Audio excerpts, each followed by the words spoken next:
At this time, let's begin today's event, Leading with Influence and Personal Power. I would like to introduce your moderator for today, and that is Christina Cleveland, Senior Director, Talent Development Solutions at Canadian Management Center. She has experience leading global project teams through complex leadership development implementations and partners with CMC clients to consult through the analysis and development of their leadership strategies. Christina, I will hand the floor over to you.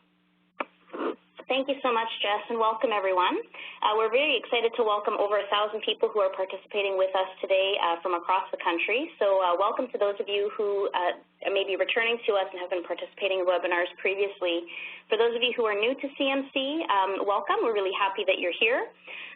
We are an organization that is based in Toronto, but we serve customers and clients across the country, and our focus is on helping individuals and organizations outperform.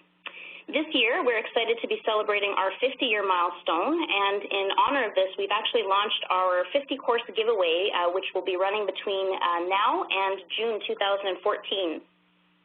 So everyone who tweets during our webinars will automatically be entered into the contest. Each tweet will qualify for the draw, so be sure to follow us and use the hashtag CMC events that's noted on the screen. This month, for November, our giveaway is a free registration to our Leading with Emotional Intelligence course, which actually has recently been updated and will be very relevant to the topic that we're speaking about today as it relates to influence. So do join us in the conversation and tweeting with us online using the hashtag CMC events. We will be closing the draw this month at 11:59 p.m. on November 30th, that's 11:59 p.m. Eastern Time, and winners will be notified via Twitter on December 2nd. We are going to be welcoming interaction from you today, so if you have questions as we go through, please feel free to submit them on the chat panel, which is on the right-hand side of your screen, and we'll also be engaging you in a poll discussion during the webinar as well, and you'll see that activate on the right-hand side of your screen, but I'll come back online to remind you of that as we go. After the session today, you will receive an email with a link to a recording of the webinar, which will also give you access to the visual of the slides. So please just note that you will receive an email with those details before the end of the week. And I know we often get questions about whether or not you'll receive the slides, but you will be able to see the visual of them with the recording. So to keep us on track in talking about the topic of influence, we want to start off with why we chose this topic today. And often the topics that we choose to deliver webinars on are at the request of our clients. And we've received feedback that this is obviously a topic that is impacting a number of you, so many that we have over 1,000 participating with us today. And this particular topic applies to leaders who may have formal authority and others who may not. And really, traditional notions of authority and command and control environments have been minimized over the years. Many more people are working across functions, across organization, and are required to really collaborate with different individuals who they may or may not have regular interactions with. But ultimately, what we're trying to do is achieve results with and through others. And in order to do that, you have to build buy-in and commitment. And that commitment generally leads to higher engagement among employees, which will improve working relationships and ultimately deliver a better effort and more successful results. So we are happy to welcome Salima Valji with us today. Salima has been a CMC facilitator since 2011, and she specializes in leadership and personal effectiveness. Her experience stems from more than 17 years working as a marketing executive for top organizations such as Deloitte, Lucenza, and as well as Microsoft. She's an accomplished facilitator and is passionate about helping teams and individuals realize their full potential. And she's often called upon as a consultant to build and transform businesses, which most certainly calls on her own expertise to influence individuals and groups. So, Salima, thank you so much for being with us today. And I know that we have a question to open up to the group with to get them thinking. So over to you. Thank you, Christina, and welcome to everyone, and congratulations to everyone for making the commitment in your busy day to learn and improve your skills. So right now, I want you to think about this question. So what does influence mean to you? I'd like you to think about this from your own experience, your own perspective, and your own understanding of the term. Now, I'll let you put your thoughts together while we look at what we're going to cover today. So Christina has already answered the question of why influence is an important topic for leaders today.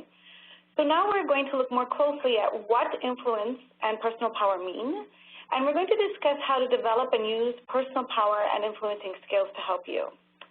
So today we're going to focus on these objectives. And the first one is what we mean by influencing skills. So what does influence really mean in today's organizations? Next, we're going to look at the challenge of influence in organizations.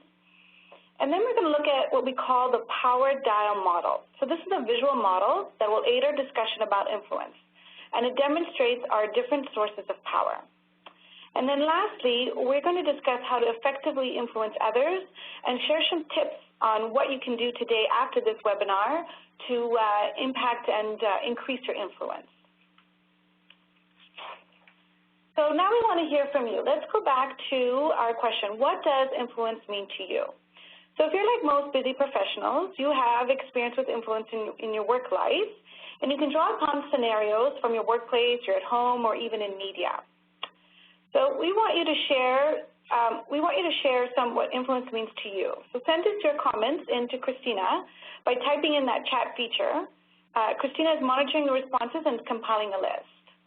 Great. So just to turn your attention again to the chat panel that's on the right-hand side of your screen, feel free to type in some thoughts about what influence means to you as a topic, and what we'll be doing is compiling some of your feedback and sharing that with the group.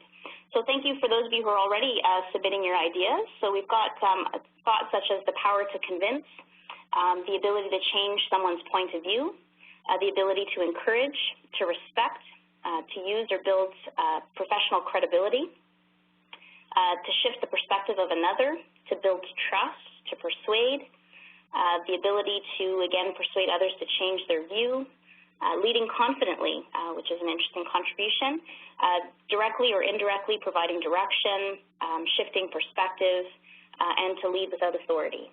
So a lot of varied perspectives on what influence means. Very interesting indeed. Okay.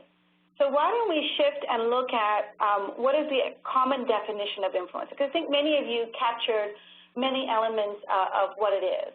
But we're going to look at a definition as we define it here, which is influence is defined as the power to sway or affect a person or set of events. So this is going to be our working definition for the purpose of today's webinar. So I'd like to think about, who do you consider to be an influential person? You know, perhaps it's your boss or even a previous boss, a vendor you work with, or even someone within your family. So as we go through the material today, I invite you to keep this person in mind to help bring the concepts we're going to explore come to life for you. Okay, so let's explore this definition further. So my goal here today is to help you become more aware of your influencing style, and in order to be more versatile and more effective leader. So remember, there's no single approach or technique for successfully influencing others. So as you can see from the slide, we have in the center influence, and it's surrounded by a function of three key elements, which is your personal power, your persuasion, and your personal style. Okay?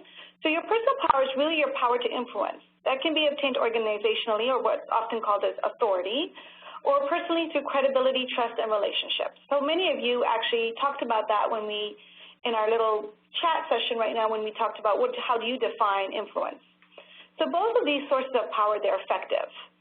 And those of us who are leaders today can no longer rely on authority to get results. And many times, whether we hold official leadership titles or not, we don't have the authority over the power we need to work with and influence daily. It's just as Christina acknowledged in her introduction. When we look at personal style, each of us has a personal style in terms of how we communicate, in terms of how we interact with each other. So understanding your style and how it impacts your approach to influencing others and being influenced by others is quite critical. And lastly, when it comes to influence, we look at persuasion. So persuasion is all about understanding the person you're trying to influence so that you can negotiate an agreement that serves your interests as well as theirs. So the person who comes to mind who's demonstrated this is the main character in the Netflix show House of Cards. So if you've watched this show, the main character is played by Kevin Spacey, and you will recognize that his character is really strong in the area of persuasion. So today, we're exploring the personal power element of influence. Personal power within influence is often overlooked, and it's the area where we can have the most control to influence. So your personal power refers to who you are, what you know, and what you can do. No one else can use your personal power for you. So if you don't use it to your benefit, it's a wasted resource.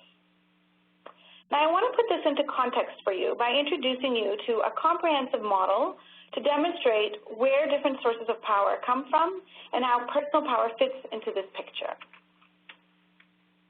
Okay, so what you see here on the screen is what we call the personal dial model. Okay, this model was developed by an organization called the Big Blue Gumball. Doesn't that conjure up a nice visual image for you? So the Canadian Management Centre has integrated this model in their very popular and newly revised 3-day course called Getting Results Without Authority. So we're going to take just a few minutes today to overview the model. So one of the benefits of this model is that it offers a holistic perspective on power. So the model identifies many possibilities and opportunities for you to build your power and your effectiveness and ultimately help you influence. So this model encourages you to take ownership and responsibility to get your things done while offering a comprehensive list of actions, behaviors, and skills that will help you to be successful. So in other words, the Power Dial is a guide or a toolkit to enhance your influence and be more effective at obtaining results. So turning up your dial means that you understand the things that you alone control inside of you. So that could be your knowledge, your skills, your emotional, and your interpersonal to be effective. But then layers on the importance of recognizing positional power and the implications of authority. So to be able to influence groups, the final dimension really begins to look at relational power and legitimacy as ways of enhancing your ability to lead projects. So according to this power dial, on the screen, what you can see here are 3 different dimensions or 3 different sources. So the first one in the orange zone is what we call personal power, okay? And then in the blue zone, we have relational power, and the green zone is positional power, okay? So now, power comes from a variety of sources, each of which we can leverage, develop, and grow. So what I'd like you to do is, as you're looking at this dial, is I want you to think about where you're strong, where are you weak, and what can you do to enhance your influence. So if you don't have positional power, what is your expert power?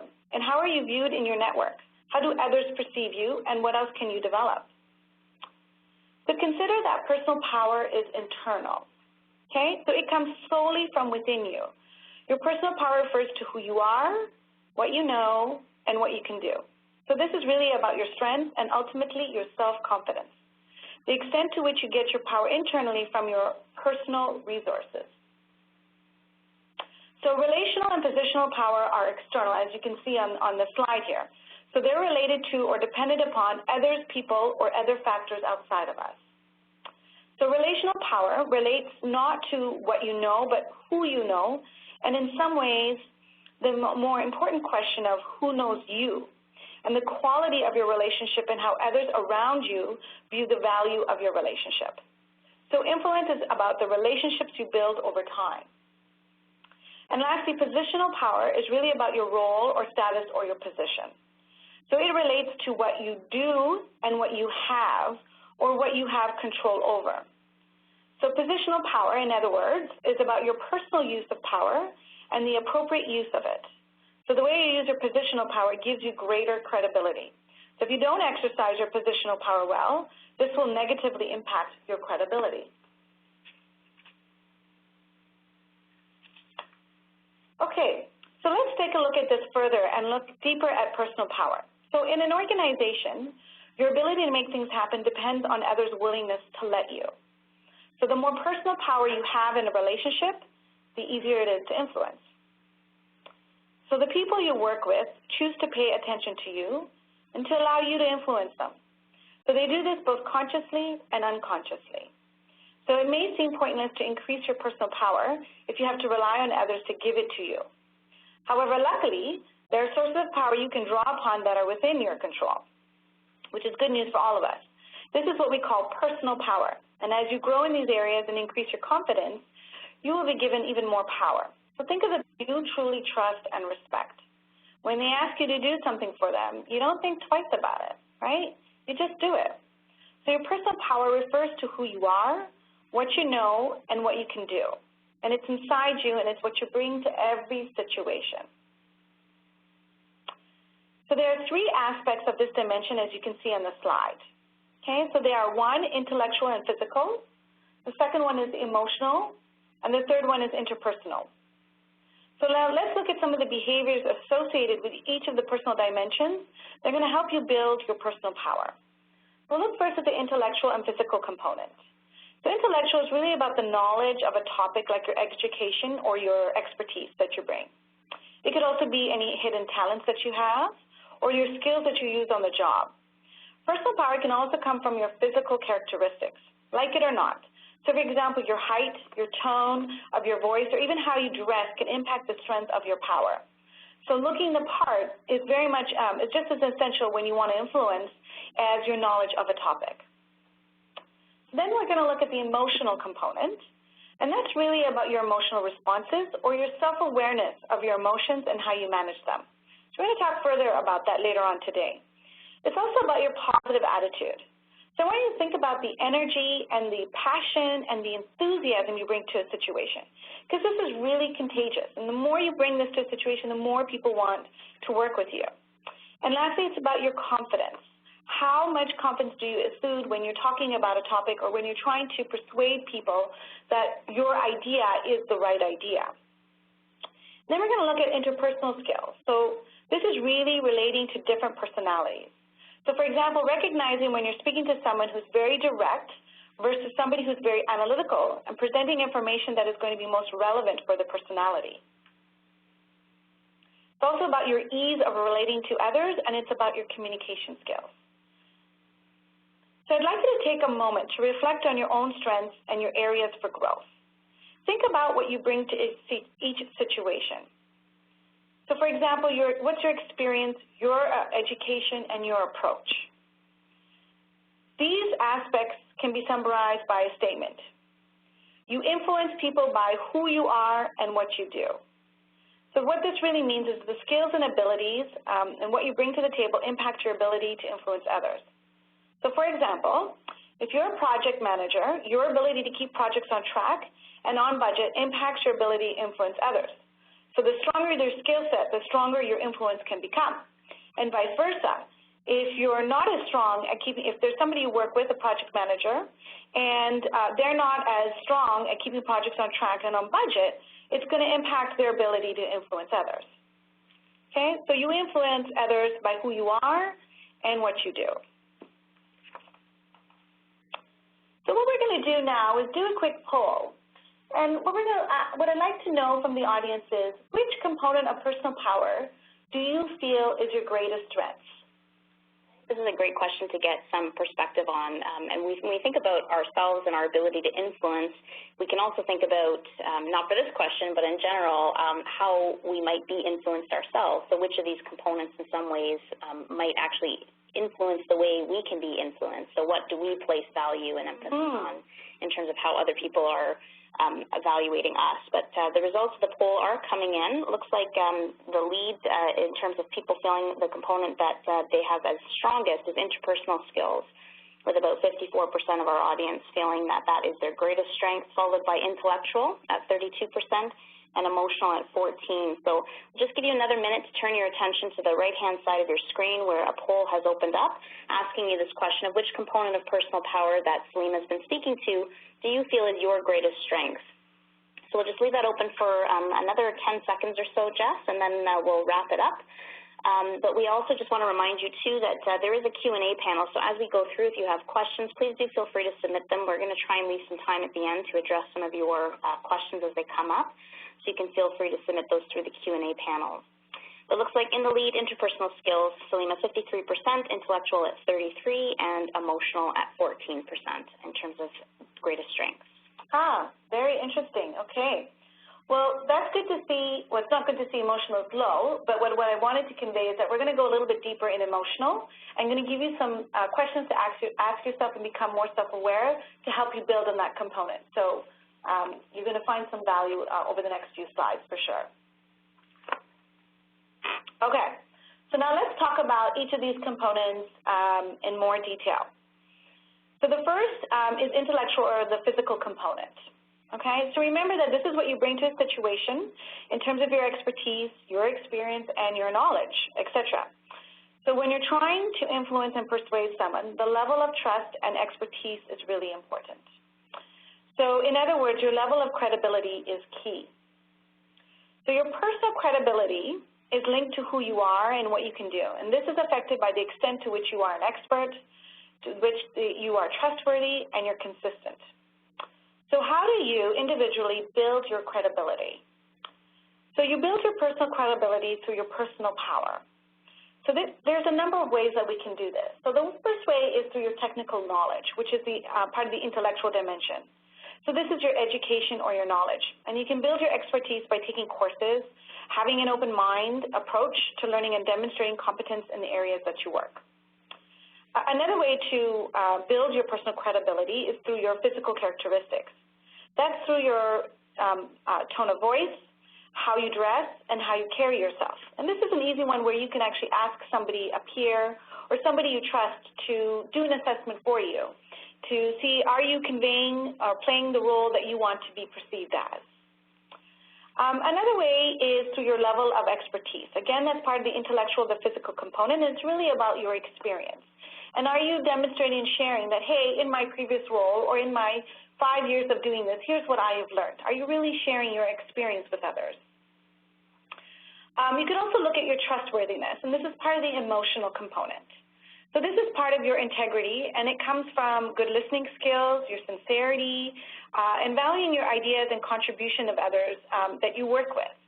So, think and ask yourself, do you demonstrate good listening skills, and are you sincere with your colleagues?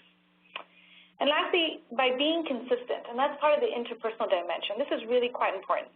So as people learn to work with you and they draw their own conclusions relative to their experience of you, they're going to understand and predict your actions.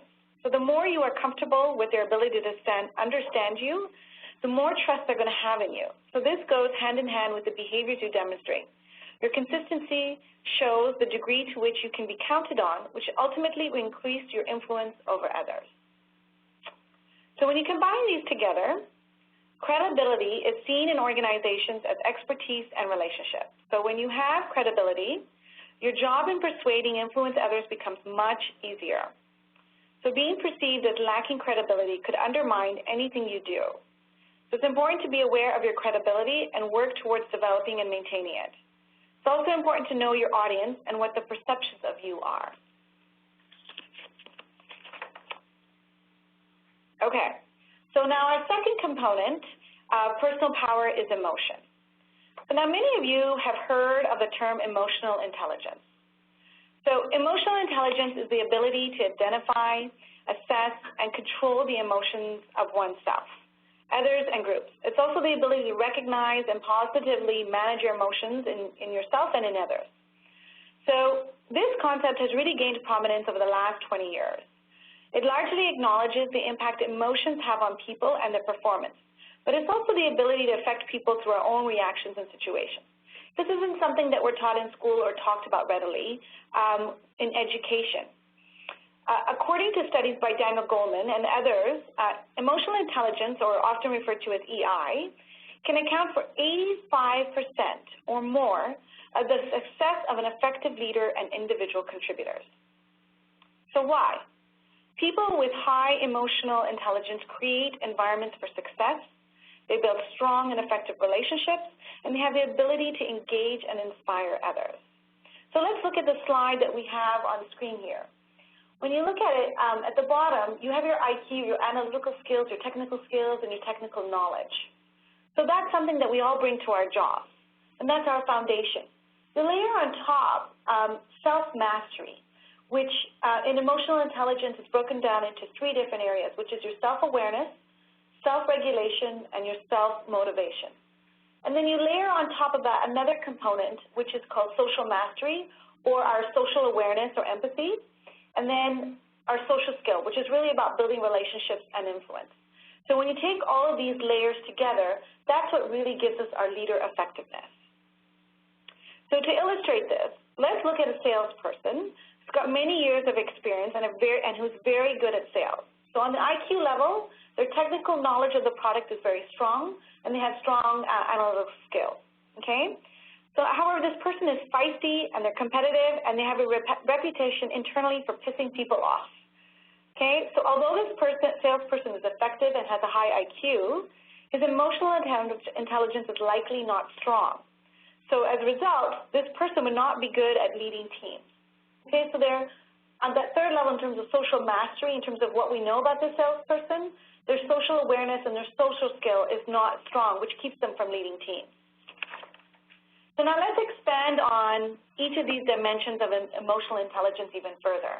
My hope here is to help, by going into this further, this is going to help you build on this emotional component where many of you in our poll mentioned that you didn't feel that this was your strongest skill. Before we build on that, Selena, just a question that had come in about where ethics and morals would fit in when we went through intellectual and physical, but it does seem to be well aligned into the emotional component. So can you talk a little bit more about that as we go through on this slide? Absolutely, and we're going to talk about it even more when we talk about positional power. Absolutely. So when we look at personal power, the dimensions of emotional intelligence,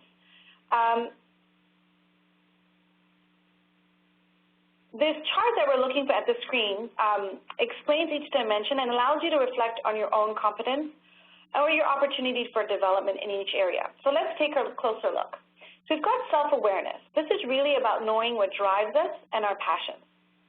So to obtain results, you need to take a realistic self-assessment to understand your moods and your emotions. So for example, do you recognize signs of anger or boredom, etc., when you're speaking with others?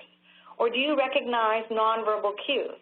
Do you listen for understanding, and do you feel understood when you're speaking to your peers? Are you aware of your emotions and the way that it changes your behavior? Do you make a conscious effort to manage your emotions and reactions?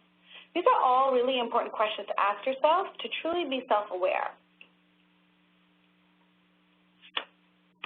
Okay, so the next component we look at is self-regulation. So this is really about managing your feelings productively. So this is to obtain results in this dimension, you need to demonstrate consistency and good judgment. Ask yourself, what do you do when you feel or get emotional? Are you impulsive? Do you stop, breathe, and think before acting? Do you do this with everyone every time? Self-regulation can be very difficult with certain people, particularly like our family members or even perhaps people you want to impress. This takes practice, but it's really important. The next dimension of emotional intelligence is self-motivation. So this is about channeling your emotions to motivate and inspire yourself. So in other words, self-motivation is about taking initiative, persevering, and staying positive regardless of what may be happening. So this is often a skill set that many salespeople are quite good at. So ask yourself, are you generally optimistic? Do you demonstrate enthusiasm? How do you behave when you're excited and passionate about something? How often is that the case? Your energy and your enthusiasm and your passion, they're attractive. They're likable and they're contagious. So the more you demonstrate your energy and your passion, the more you're going to increase your influence. The next component is social awareness. So this is about how tuned in are you to the other's feelings and emotions. So ask yourself, do you sense others' feelings and emotions? Do you understand the social dynamics?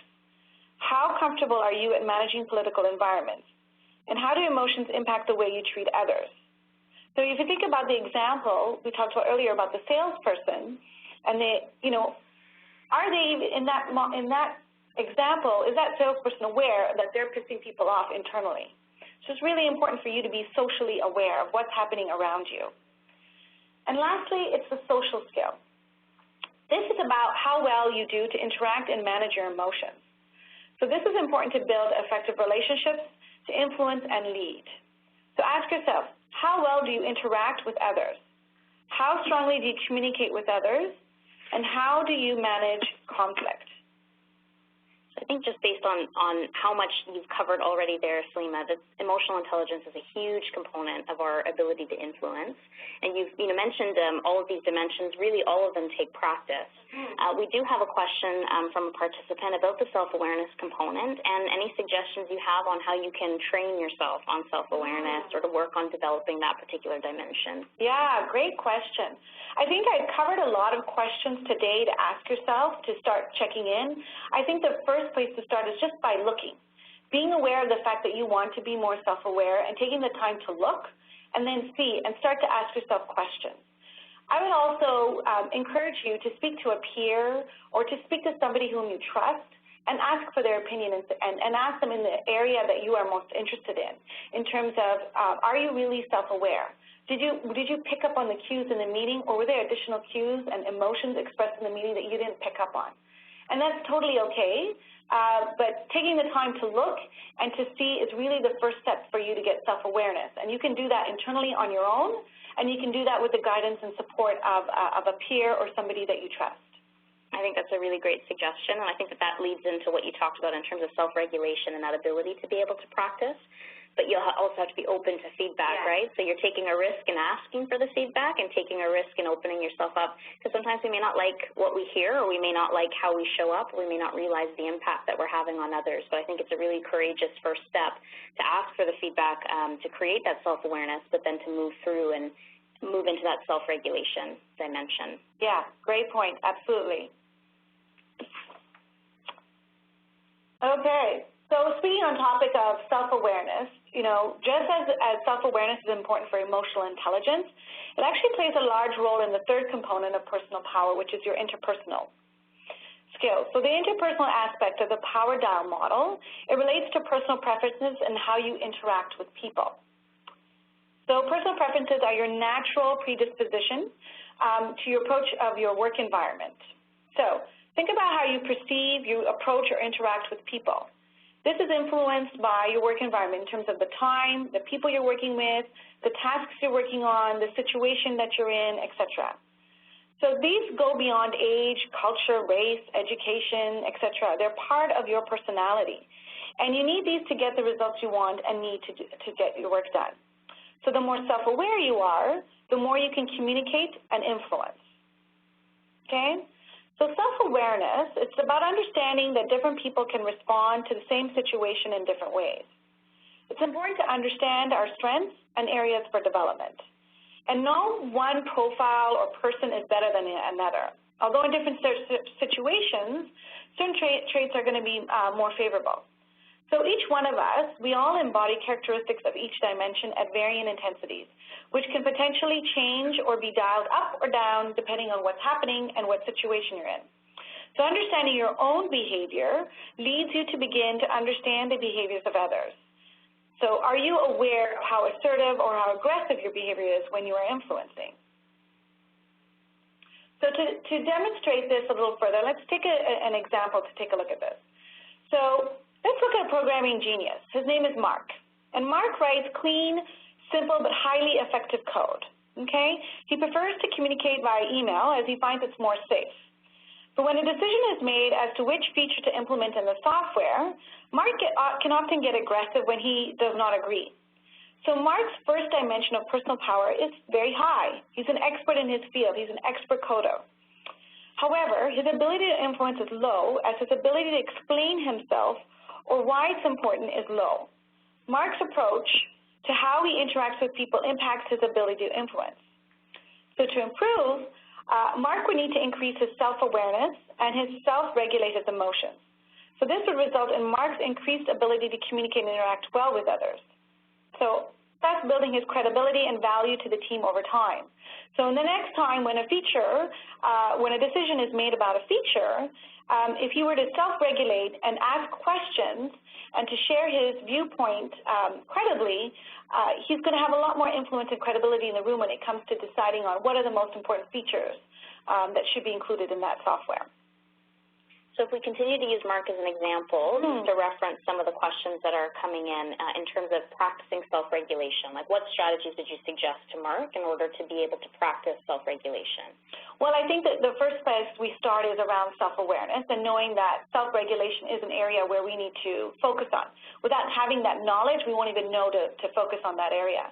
So once you have that knowledge or notion that this is an area for you to improve, self-regulation is really about taking check in terms of your emotions and understanding, are my emotions impacting the way I communicate? Are they impacting the way that I'm conveying what it is that I want to convey?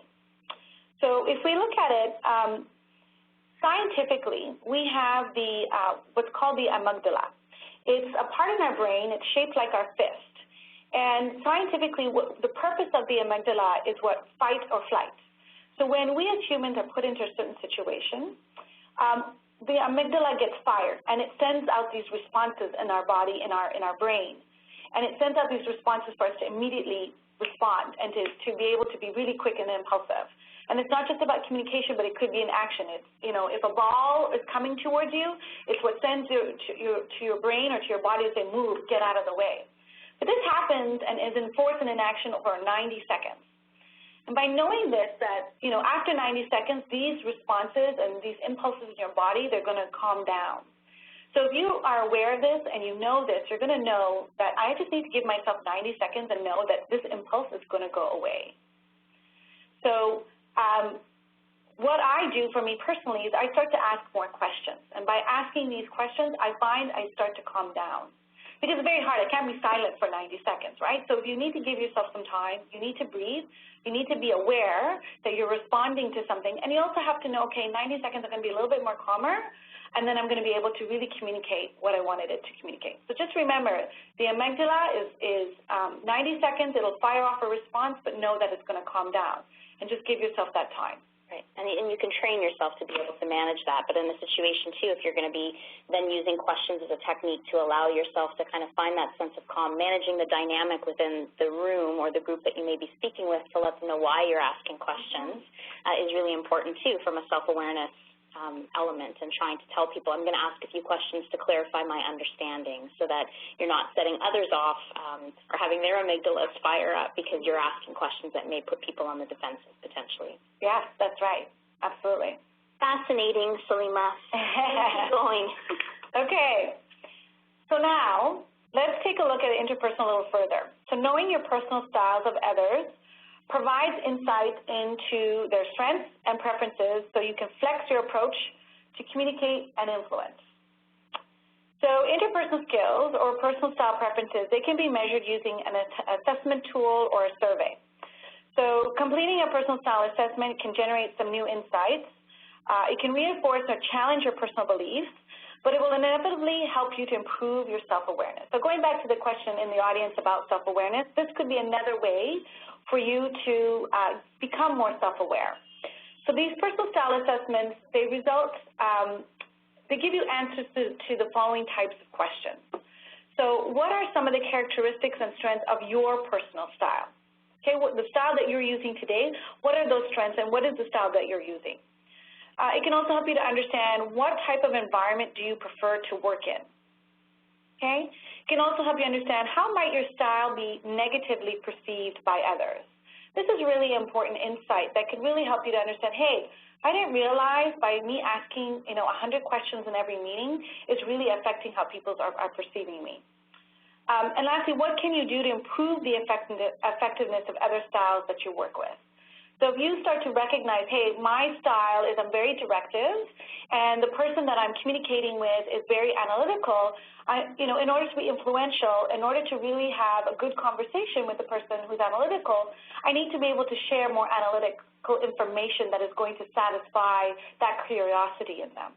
So these self-assessments can really go a long way in helping you to understand and improve your interpersonal skills. So now I would be remiss if we went a whole conversation without talking about Toronto's Mayor Rob Ford.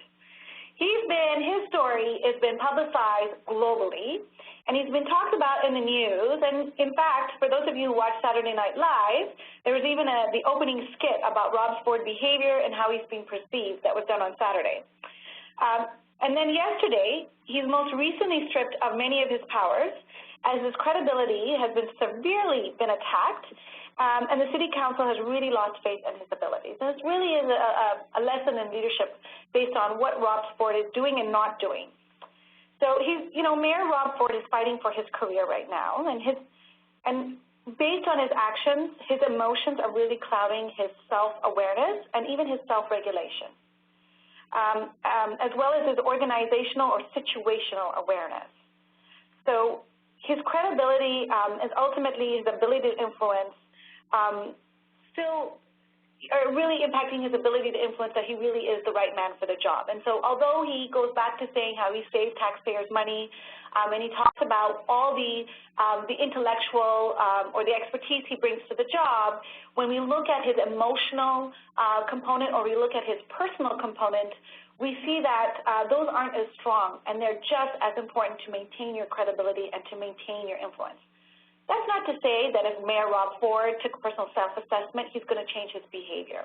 But it demonstrates, when we look at his behavior, it really demonstrates the power of being emotionally controlled and being self-aware and how it can impact your behavior and how others are perceiving you.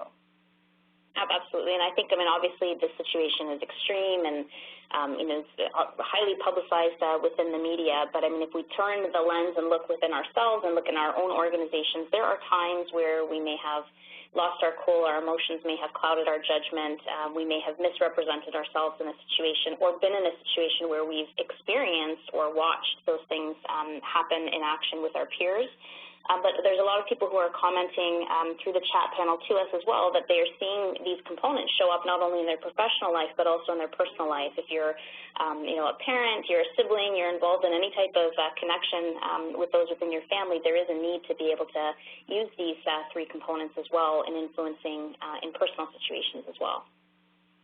Yeah, I can definitely see that, particularly at home or being a parent or even a spouse. When somebody says something to you, you're like, well, don't you know me? Why did this person say that? And so that self-regulation, it requires even more practice when we're speaking with loved ones. I find that we tend to let our guard down, or we tend to feel that, oh, this person should know. This person is my child, or this person is my husband or my wife. They should know this. And that's when self-regulation becomes even more important. And that's when we start to think about our amygdala. Regardless if we're talking to somebody at work or I'm talking to a family member or somebody I love, your amygdala is still firing that response. So it's really important to always stop and breathe and to start asking questions, or to even just say to your husband or your child, say, you know what, I'm really upset right now. Just give me a few seconds to kind of collect my thoughts. It's okay to be able to just make that statement and give yourself that breathing room. Because once you give yourself that breathing room and you calm down a little bit, then you're giving yourself back the power to truly communicate what it is that you want to communicate. And you're communicating from a place of power versus a place of emotion. And that's really the key. Absolutely. That's a great key takeaway. I know that's one that I personally will take away from this discussion today. We are going to be opening the Q&A panel shortly, so I do want to invite you to submit any questions that you have for Salima in that panel. One question that has already come up, Salima, is just about, in terms of self-awareness, if I'm a leader and needing to coach or provide feedback to somebody who needs to enhance or improve their self-awareness, what suggestions do we have for somebody who may be in a leadership position that needs to create awareness that somebody else needs to build their self-awareness? Yeah, that can be a difficult situation because you want to be careful. You don't want to upset anybody. And you need to be able to, I have a model that's FIPS. And FIPS stands for Facts, Impact, Plan, and Support. And I use this as a model to communicate so that I'm sticking with the facts and not getting emotional and ensuring that my communication or message comes across credibly. So I start off by, if you look at facts, I observed that I observed in the meeting that there was a topic that emotionally charged you, or I observed in the meeting that when so-and-so was speaking, you became really fidgety. The impact of this was people also became fidgety, or people started to pay more attention to your response versus what the person was trying to communicate. So provide a plan as to how they can better conduct themselves in a meeting, and then the support. What support are you willing to offer them? So if you follow that FIPS model, that can allow you to communicate and demonstrate what it is that you would like the person to be aware of. Just again, so when providing feedback, FIPS, F-I-P-S, facts, impact, plans, and support. Correct. Great. Okay, so we're coming back to the power dial model. Yeah, so again, like we mentioned in the beginning, the power dial model is really about 3 different dimensions, right? You've got your personal power, which is internal, and that's what you see in the orange zone. That's your intellectual or physical component, which is about your knowledge, your expertise, your skills, and your strengths, and even your physical attributes that you bring. Your emotional, which is the self-awareness and your emotional intelligence. And then your interpersonal, which is really about your style, your preferences in terms of how you communicate. Then you've got the positional power, right? And this is really about your role, your authority, and the control that you bring. And that's really important about what I want to mention here is it's about how you use your positional power that impacts your influence or credibility. Those people who are in power, if you're not using your power ethically or you're not leveraging your power enough, that can also have a really big impact in terms of how you are perceived and how you're able to influence. So if you think about this, think about the information that you have access to in terms of budgets, in terms of information as to why decisions are being made. Perhaps it's why people are being let go. So how you share this information and what you do with it has a great impact in terms of your ability to influence. And then lastly, the relational power, which is really about who you know and what you know. This is what you see in the blue zone. And this is really about the networks, the people that know you and the people that you know. And it's really about the stakeholders. Influence happens over time, and it's built through relationships, one interaction at a time. So it's really important that when you're looking at this power dial and you're looking at, how strong am I in terms of my relational skill set? How strong is my network? And you want to be able to assess and look at, am I taking the time to go to build the relationships internally in an organization? Or do only people within my team or in my business unit know of me and know what impact I have on the organization? So when you're making this assessment, I want you to look at this power dial as a guide or a toolkit to be able to help you understand and self-assess where are your strengths, what am I doing well, what am I not doing so well, and where can I focus? And you'll find that when you pull this out and you look at this in different situations, you're going to be positioned differently in certain situations. So within your team, your positional and your relational power could be very strong. However, if you're now being in a situation where you're dealing with people more broadly within the organization, your personal component and your expertise could be strong. However, your positional and your relational power could be a little weaker. So it's really important to use this power dial in each situation to assess what are you doing well, where you're positioned well, and where you're not positioned well to help you understand what levers do you need to use to be able to increase your credibility and your influence. I think that's a brilliant point, Salima. I was just thinking about that in terms of the situations that you may find yourself in.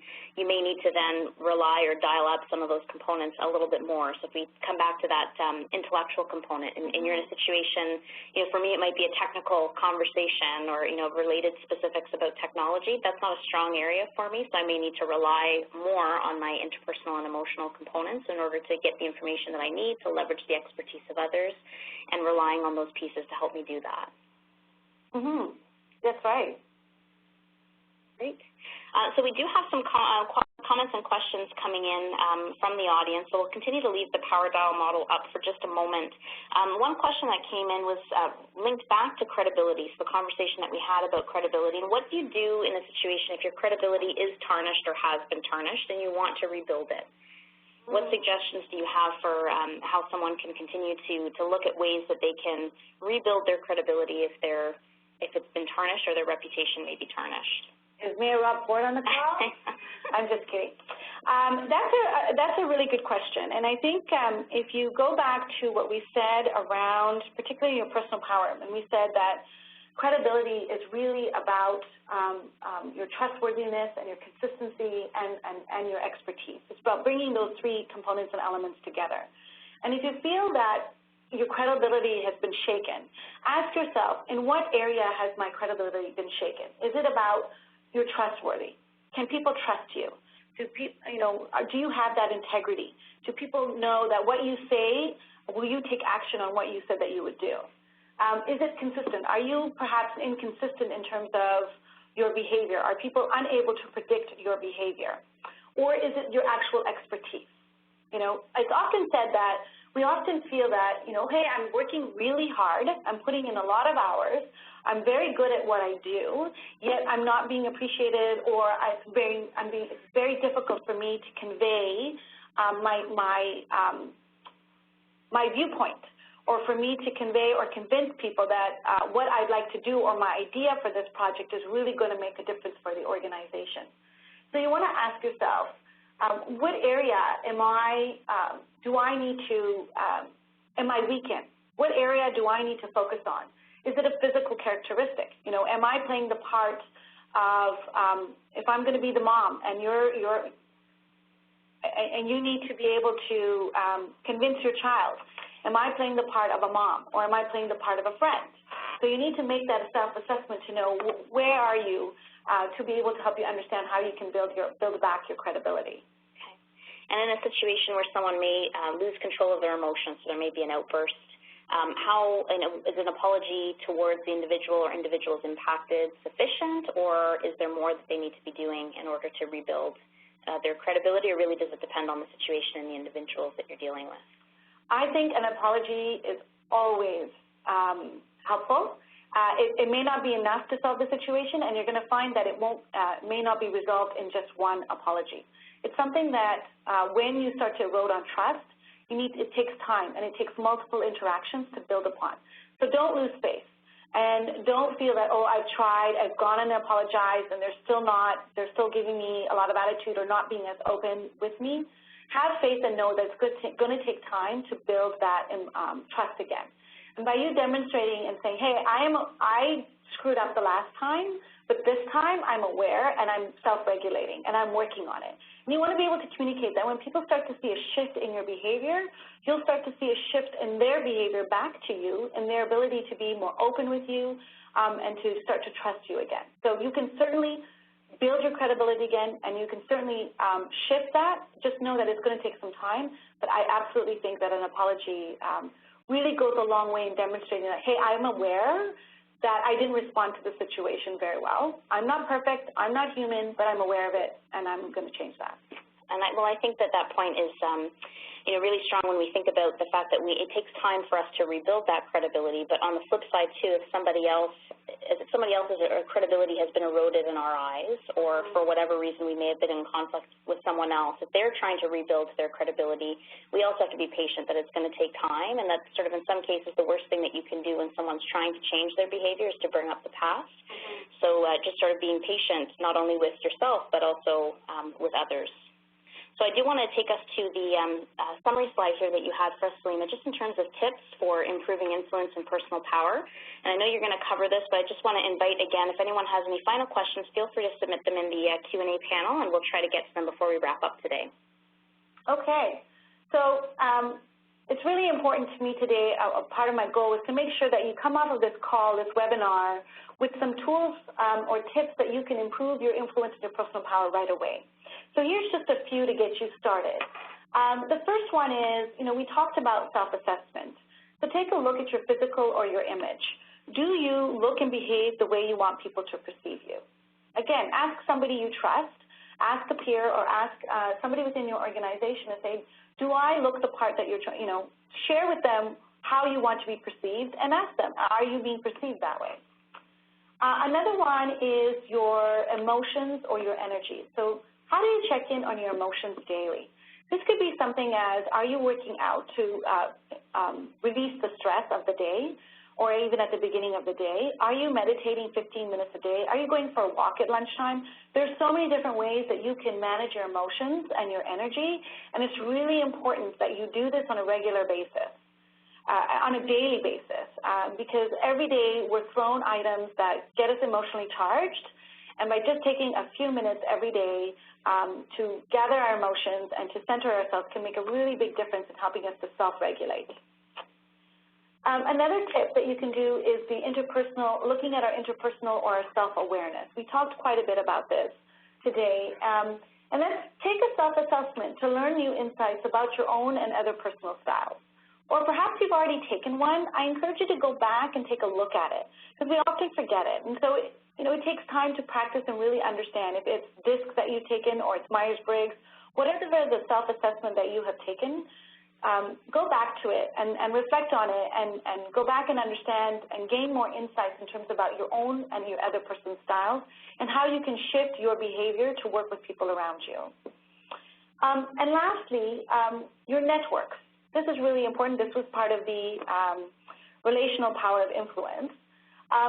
Take a look at your LinkedIn profile, for example. When's the last time that you updated your LinkedIn profile? Oftentimes, people who are going to meet you, your vendors or other business people, or if you're going in for an interview, they will look at your LinkedIn profile. And if it's not up to date, you've lost your chance to make that really strong first impression. So it's really important that you keep your LinkedIn profile up to date. And I know LinkedIn also offers you the opportunity to update any papers you've written or articles, your blogs. You can integrate your Twitter feed into there. I mean, there's so many ways to enhance your network and allow people to know what it is that you're reading, what you're thinking about, and what you're working on. And also another way to improve your networking is look at in any industry events. When's the last time that you attended an industry event? Or are you somebody who shies away from that? But getting out there, finding out who some of the experts are in the industry can really help you when you need to solve a problem that you're not able to in an organization. By networking and meeting people, you're going to be able to have somebody at your fingertips to call and say, hey, I remember you talked about this. How did you solve it in your organization? Or when you're going to another meeting by saying, hey, I know this person, it gives you that link to somebody you don't know. So it's really important that you work on building your network. So these are just a few for you to work on after today's call or after today's webinar, for you to immediately put into place for you to have direct impact on your influence and your personal power. And so I know that we are getting close to time here, Salima, but one of the questions that's coming in, or some of the chatter that's happening, is just around emotions, and that you may be dealing with people who may be emotionless. So they don't display their emotions. Doesn't mean that they don't have them or they're not feeling them, but they may just have a different way or difficulty in terms of expressing them. But then on the flip side, you may have people who are very emotional, very reactive. What suggestions do you have for how people can provide some feedback to others who may be emotional, their emotions may get triggered, or they may know how to trigger your emotions? So how to have the conversation when there's some sort of emotionally charged, whether it's from you or for the other person. That's right. Yeah. Well, I go back to the FIPS model, which we talked about, just facts, the impact, plan, and support. And that helps, for me personally, that helps me keep my personal emotions intact. And also another tactic that I use is I prepare. So if you're able to, let's say you're going into a one-on-one and you need to have a conversation with a direct report, I prepare myself first and say, okay, what are the key messages that I need to communicate to this person, and what do I ultimately want out of this conversation? And that's why I stick to the FIPS model, because although I'm not going to be reading what I have prepared, I know in my mind it helps me keep centered and it helps me keep focused in terms of the communication. When you're working with somebody who's emotionally charged, it's okay to be able to just to stop the conversation and to be able to say, hey, I get it. You're not happy with what you're hearing. Let's pick up this conversation when we're both calm.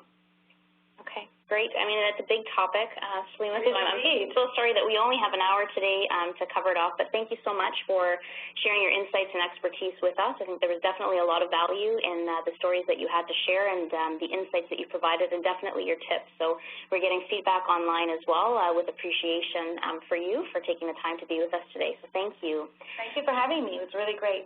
Now, clearly there's more that we want to learn about the topic. Just as a reference to upcoming courses, these are programs that are currently available. The Power Dial model, which was discussed in detail today, is available in the Getting Results Without Authority program, and the upcoming dates in local centers is posted there for you. And then the Leading with Emotional Intelligence course is our giveaway for November. So again, you do have an opportunity to continue to tweet using the hashtag CMC events to be entered in for a draw that will be closing at 11:59 on November 30th. 11:59 Eastern Time. So continue to tweet along with us to keep the conversation going for your chance to be entered into a draw to win a free registration to Leading with Emotional Intelligence program. We do want to ask you to provide us with your feedback, so please complete the survey that you'll be receiving as you close out from today's session to let us know your thoughts on the discussion, but also any feedback you have on topics you'd like to see covered in future. And you can always continue to check out our website and our free resources page at cmcoutperform.com. So many thanks to all of you for your participation today, being with us and engaging with us on the chat panel and through Q&A. We really appreciate your insights and for you joining into this topic and conversation, and we'll look forward to seeing you at a future event. Thank you.